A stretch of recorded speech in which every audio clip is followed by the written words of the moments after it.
Y la palabra de Dios nos dice en el libro de Juan, capítulo 21, verso 25.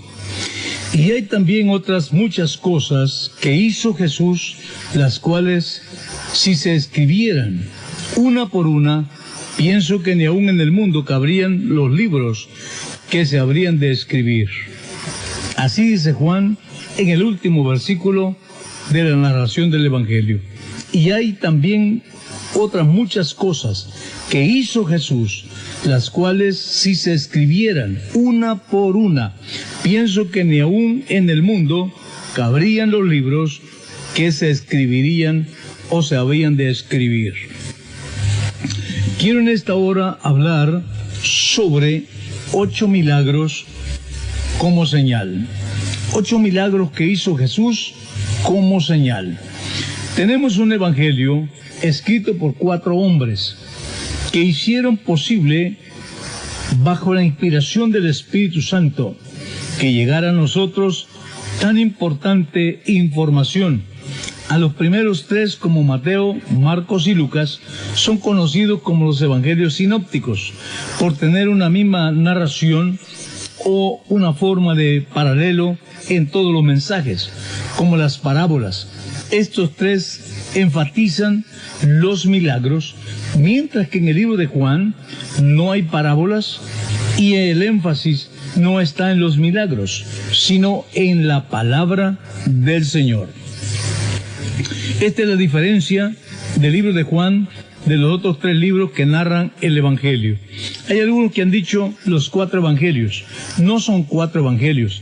El Evangelio solo es uno, escrito por 4 hombres que fueron inspirados por el Espíritu del Señor para que escribieran y de esa manera tuviéramos nosotros esas enseñanzas y la palabra del Señor, a la cual tenemos que darle culto y adoración a la palabra de Dios, porque en los días en que estamos viviendo, la mayor parte de gente tiene su Biblia empolvada y solamente están viviendo de charlas, pequeñas charlas, pero es importante conocer las Sagradas Escrituras, porque la mayor parte de errores se cometen por la ignorancia de la palabra de Dios. Así dijo el Señor.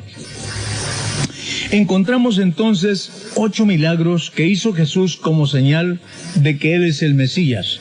Él era nuestro Salvador. La primera señal fue convertir el agua en vino, según dice el capítulo 2 del 1 al 12 del libro de Juan. Este fue el primer milagro hecho en público, una señal de que Él es el Creador, convirtiendo el agua en vino. Y qué bueno que aprovechó la multitud para este milagro y que lo hicieron en una boda, y su ministerio a favor del hombre lo hizo iniciando en esta boda. Como al principio del capítulo 21 del libro de Génesis encontramos cómo el Señor hizo estos milagros. Nada de este mundo ha movido a Dios como el ser humano.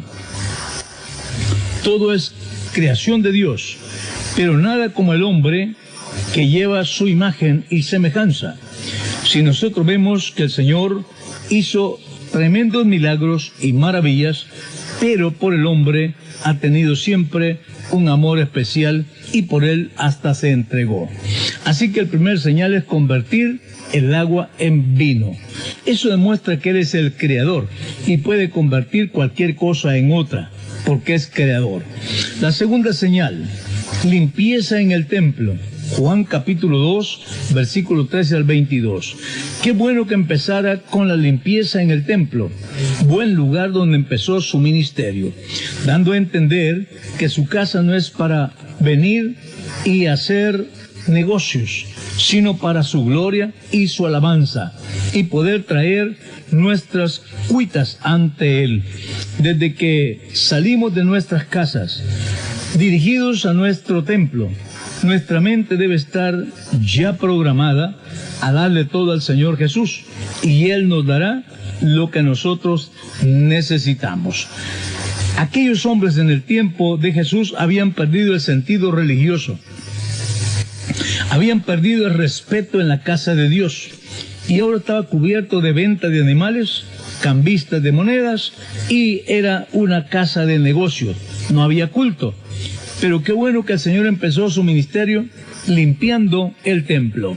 De esa manera, dice el mismo pasaje, que mucha gente vino al templo, ya estaba limpio, para recibir milagros de sanidad. Quiero decirle que esta es una regla bien importante. Toda persona que quiere ser un buen ministro del Señor, es ahí donde empieza. Empieza involucrándose en lo que es el ornato del templo, la limpieza del templo, cuidar las cosas que están en el templo, ayudar en todo esto. Pero qué terrible es cuando vemos jóvenes que quieren ser un día obreros o pastores y llegan de la casa solo a sentarse a una silla. Ahí permanecen. No les importa si las cosas no están bien colocadas, si las bancas no están bien puestas, no les importa. Es tal que si las bancas están con el espaldar para el púlpito y el frente hacia atrás, así se sientan, de espaldas para el culto. ¿Por qué no han llegado a trabajar desde ellos, sino han llegado a sentarse?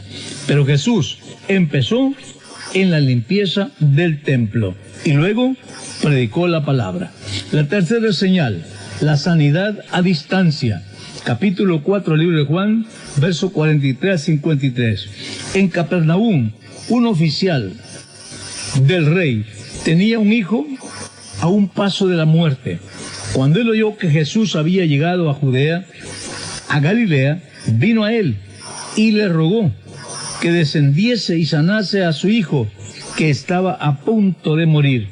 Jesús le dijo: ve, tu hijo vive. Y el hombre creyó la palabra que Jesús le dijo y se fue. Y el muchacho fue sanado de aquella hora que Jesús habló. Solo por la palabra del Señor Jesús, como 40 kilómetros de distancia, y el muchacho fue sano.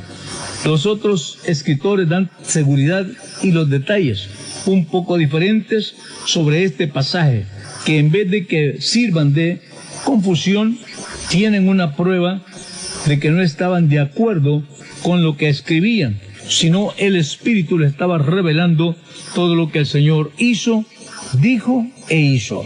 Así que es una bendición, porque quiero decirle que estos que escribieron el Evangelio no andaban con un bolígrafo y un libro detrás de Jesús. El que más cerca estuvo de escribir lo hizo a los 45 años, o digo a los 15 años después de la muerte del Señor. Otros a los 40 años, o 30 años, 35 años. Así fueron escribiendo estos libros que escribieron, que narran el Evangelio. Eso quiere decir que si tenemos los pasajes tan claros, es porque el Señor le estaba revelando todo esto. Pero como la cuarta señal, la sanidad del paralítico en el día sábado. Capítulo 5 del libro de Juan, verso 2 al 16. Cerca de Jerusalén, a la puerta de las ovejas, estaba el estanque llamado Betesda. Aquí estaba una multitud de enfermos, ciegos, cojos y paralíticos, que esperaban el momento de que el agua fuera movida por un ángel. Un ángel descendía una vez al año y removía el agua, y la persona que iba y se lavaba con el agua inmediatamente de haber sido agitada por el ángel, recibía la sanidad. Pero este pobre hombre paralítico no podía moverse rápido, y cuando él intentaba de levantarse, otro había llegado ya para lavarse en el agua y ya estaba la sanidad. Allí estaba un hombre que de 38 años, dice, estaba enfermo. Cuando Jesús lo vio acostado y supo que llevaba mucho tiempo esperando ese milagro, le dijo: ¿quieres ser sano? Señor, le respondió el enfermo, no tengo quien me meta en el estanque. Jesús le dijo: levántate, toma tu lecho y anda. Y al instante aquel hombre fue sanado, tomó su cama, anduvo, y era día de reposo aquel día. Aquí empezó una guerra con los sabáticos. Es día de reposo, no puede hacer los milagros de este hombre. Pero Jesús es el Señor del sábado. Él podía hacer lo que Él quisiera. Él no tiene consejeros. Él no pide consejos. Él es autónomo. Él puede hacer lo que Él quiere, cuando quiere, donde quiera. Él respondió, el que me sanó, Él me dijo, toma tu lecho y vete a tu casa. Anda. Y yo lo hice. Así que el Señor, de esa manera, tocaba a los religiosos que decían ellos estar bien con Dios, pero realmente todo tenían por puras tradiciones de sus padres, y desobedecían la palabra de Dios. Pero encontramos la quinta señal, alimentación de los 5,000 con 5 panes. Capítulo 6, del 1 al 15. Jesús alimentó a esta multitud, 5,000 hombres, con 5 panes y 2 pececillos. Solo imagínense, 5 panes, 5,000 hombres, les tocaba un pan a cada 1,000. Comieron todos, se saciaron y recogieron todavía de lo sobrante 12 canastas llenas. Eso significa entonces que Jesús es el Creador. Él es el Todopoderoso. Él puede bendecir nuestros alimentos. Él puede bendecir y multiplicar todo lo que nosotros necesitamos. Solamente tenemos que creerle a Él y esperar en su nombre. Sexta señal, caminando sobre las aguas. Capítulo 6 del libro de Juan, versos 16 al 21.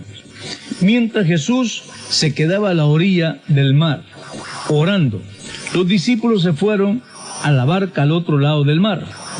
En medio del mar les atacó una tempestad bastante tremenda que levantaba las olas del mar contra ellos.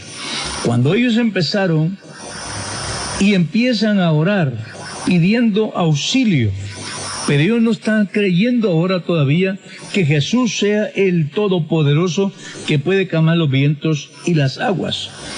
Ellos están clamando a Dios, a ese Dios que está allá en el cielo, no a Jesús. Pero qué maravilloso es que de pronto Jesús aparece caminando sobre las aguas.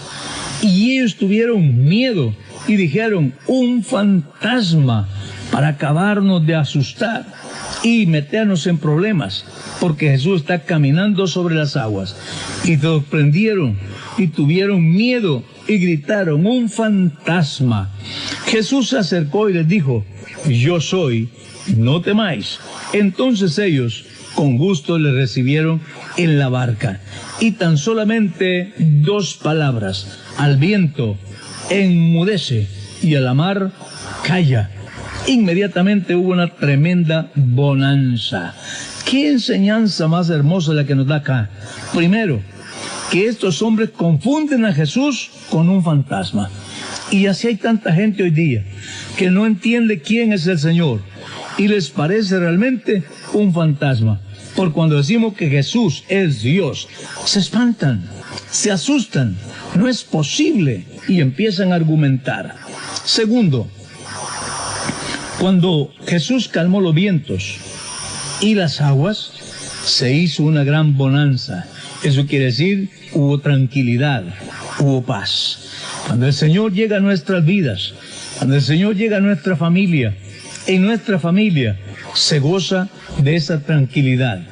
Ya no está en pleitos el marido con la mujer, el padre con los hijos con sus padres, hermano con hermano. Todos caminan en armonía y en buena comunión. Hay sosiego, hay tranquilidad. ¿Por qué? El Señor tiene todo bajo su control. Número 7. La séptima señal. La sanidad de un hombre nacido ciego. Capítulo 9, verso 1 al 41 del libro de Juan. Jesús vio a un hombre ciego de nacimiento y le preguntaron sus discípulos, diciendo, Maestro, ¿quién pecó, este o sus padres, para que haya nacido ciego? Esta era una costumbre hebrea, que ellos buscaban hasta la 4ª generación. Cuando una persona nacía con un defecto físico, ellos buscaban quién era el culpable.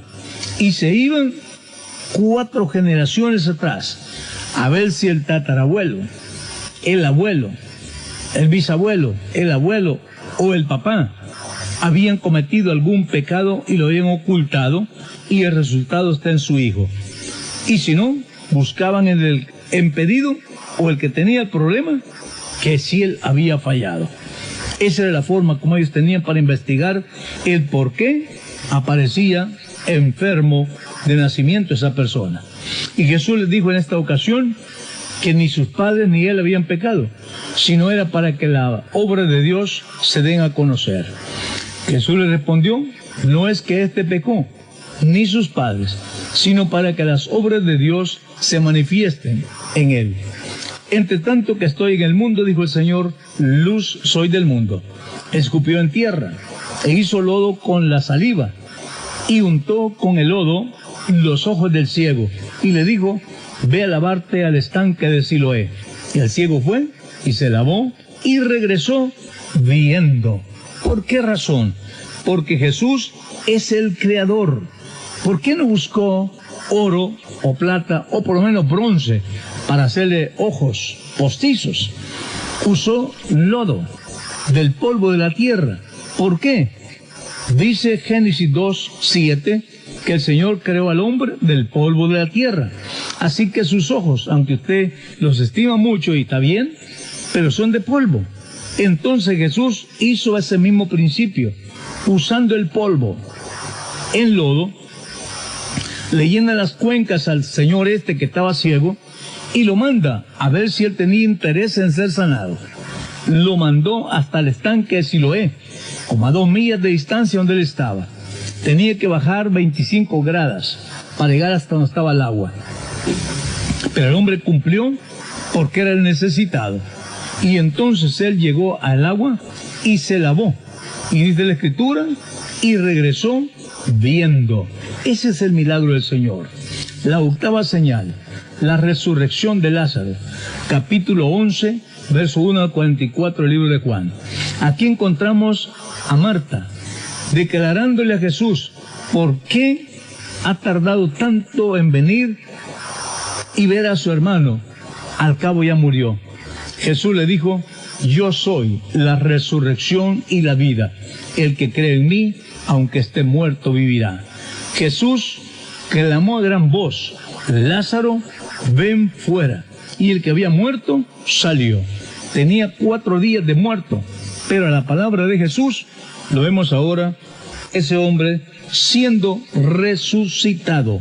Jesús es la vida, es uno de los atributos de Dios, atributos naturales, que es, Jesús es la vida, Él tiene vida en sí mismo, porque Él es el Dios todopoderoso, creador de todo, y todo lo que tiene vida, todo procede de Él y para Él. De manera que si tenemos aún solamente existencia, pero esa existencia la une a Jesús, se convierte en vida.